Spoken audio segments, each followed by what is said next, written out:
So now we're going to honor one of our own. And to do the honors for our own Jane Brown, we have one of her colleagues, another professor who really challenges and mentors our students and keeps in her life for years after graduation. It's our media law superstar who makes the First Amendment come alive every day and every year. Cathy Packer.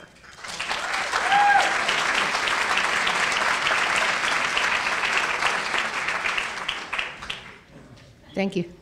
Before I did this, I was a reporter who worked for Doug Smith when he was the city editor at the Charlotte News. And I'm sure that there's no one in the newsroom who ever dreamed that we would be here tonight. My dear friend and colleague, Jane Brown, is being inducted into the Hall of Fame tonight because of pioneering research she did into the ways the media affect adolescent health, including adolescent sexuality. In 2000, Jane received a $3 million federal grant to study that subject. I think at that time that was the biggest grant that any faculty member in the journalism school had brought in. With that money, she proved what she had long suspected, that adolescents' exposure to sexual content in the mass media leads to earlier and more advanced sexual behavior. One article from that groundbreaking study has been cited 275 times by scholars all over the country who have followed Jane into what was then a new research area. In addition to that article, Jane has 4 books, 28 book chapters, and another 49 peer-reviewed articles to her credit, and maybe a couple more in the works. Jane's thought leadership in the field of media effects in adolescent health enhanced the school's reputation as a research powerhouse. Before long, students were moving to Chapel Hill to study with Jane. When I was on the graduate admissions committee, aspiring scholars wrote in their grad school applications, "I want to be Jane Brown when I grow up." My colleagues are now nodding because that's a true story. I want to be Jane Brown. Then, because Jane can't resist an opportunity to do good work, Jane created an interdisciplinary health communication program at Carolina. Today, 25 faculty members across the UNC campus research health communication, and 20 graduate students have earned health communication certificates. Furthermore, and perhaps more important, Jane is the nicest woman in North America. Jane has thank you.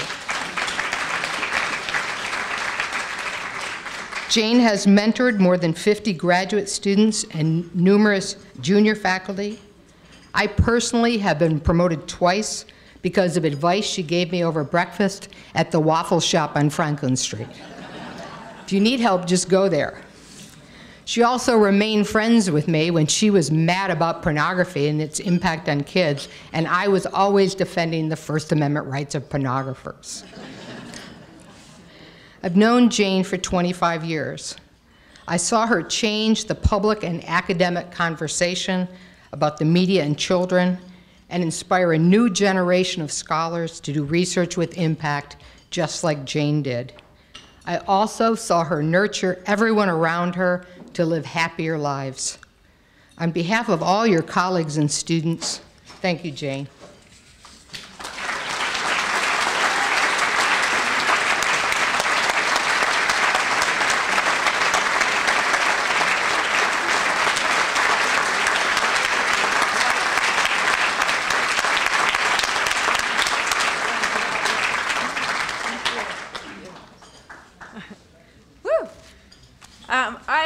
Thank you so much. This is such an honor.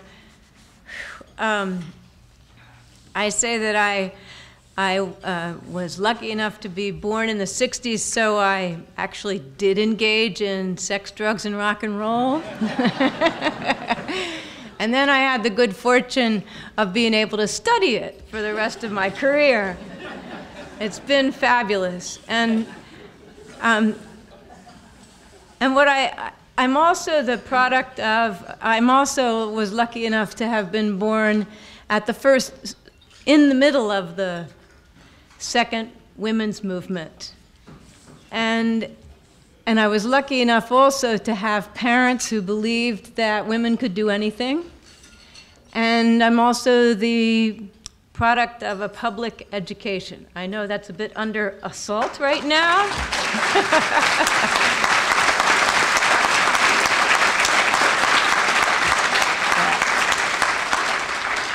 So I had teachers in my farming community, Rising Sun, Maryland, who believed that women could succeed, that all students had potential. I learned that right from the start. And then I actually applied to come here at UNC to be an undergraduate, but didn't get in 1968, because, as I learned later, they had very small quotas of out-of-state women coming in, because women had been allowed to come here only 3 years earlier as first-year students, as freshmen. And so I always have been very proud that now I'm a full professor here, that I got here eventually, yes. But then I went to the University of Kentucky, where I had not one female professor my entire undergraduate career. I went to the University of Wisconsin-Madison, and there were only 2 other women in the doctoral program at the time. And I had one female professor who was a nun. And that's who was teaching in universities at the time. So we have come a long way in my lifetime, so that now 60% of undergraduates here at Carolina are women. Many of my colleagues, fabulous colleagues at the School of Journalism, are women. We have a female dean, yes, thank you, and a female chancellor. As much as I love you, Holden, this is really a great thing. So this is very exciting. The other thing I have to say is that I have also benefited from the counsel, support, and love of many great men in my life. And we had, the women who succeeded in my generation needed to have men support us, because there weren't enough women to do that at the time. And so Dean Jack Adams hired me as a 27-year-old right out of graduate school, seeing some promise that I didn't even see at that point. And Richard Cole then was a fabulous dean who totally believed in diversity and bringing women onto the faculty. And then my amazing husband, who I think is a better feminist than I'll ever be. As Cathy says, he has had me in assisted living for 35 years. That's why I want to be her. He has supported me every step of the way. And so I want to thank you all for making Carolina one of the very best places in the world to be. It has been such a fabulous career. I can't imagine having been anywhere else. I have such fabulous students. One of them, Amy Liu, now a professor at Northwestern, originally from Beijing, China, studied with me, and now a very successful career. And so this is a unique, amazing place. And thank you all for all you've done to support Carolina and to support me for so many years. Thank you so much.